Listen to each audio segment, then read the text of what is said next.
Since this is California, fireplaces are not to be used because of the negative impact they have on air quality.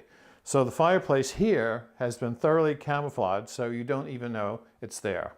But before we discuss that, I would like to talk about this stunning work of art, which was custom framed at considerable cost. And let's face it, custom framing is expensive.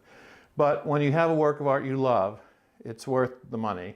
And this is a very special original work of art that means a great deal to me.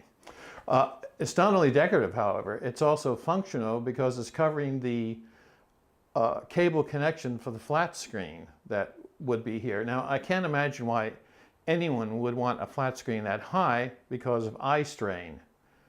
But I guess if you're into sports and you're 20-something or 30-something and you want to have your buddies over to watch the big game, this is a perfect spot, you know, while you're chugging brewskis and noshing on a bean dip and buffalo wings, which actually sounds great. But aside from that, a flat screen should not be this high. It should be eye level or even below eye level to avoid eye strain.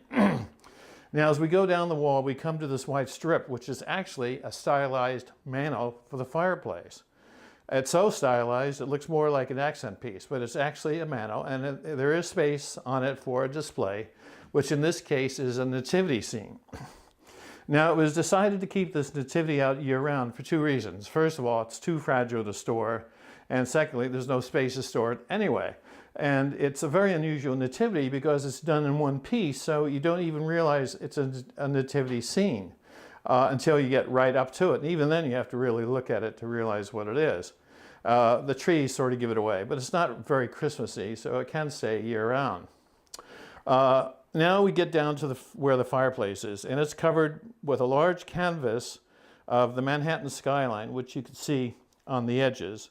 Then a photo a portrait is in front, and then below the portrait is a sculpture which is actually in the form of a church with a bell tower and an actual bell in the tower. And this bell is a replica of the bell at St. Peter's in Rome, and this bell actually came from the Vatican gift shop in Rome, so it's a very special bell.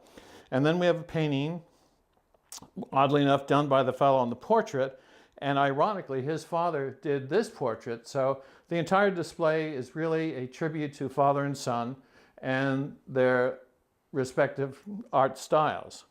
And then, of course, the whole ensemble is flanked by a pair of angels. Now, it took 2 years fiddling away to get this display together. And that's the nature of art. It's very, very slow. It takes time. It takes patience, but it's worth the effort because this display is so special that anytime anyone walks into the space, they immediately are drawn to it. They want to know all about it. So, and that's what art can do for a space.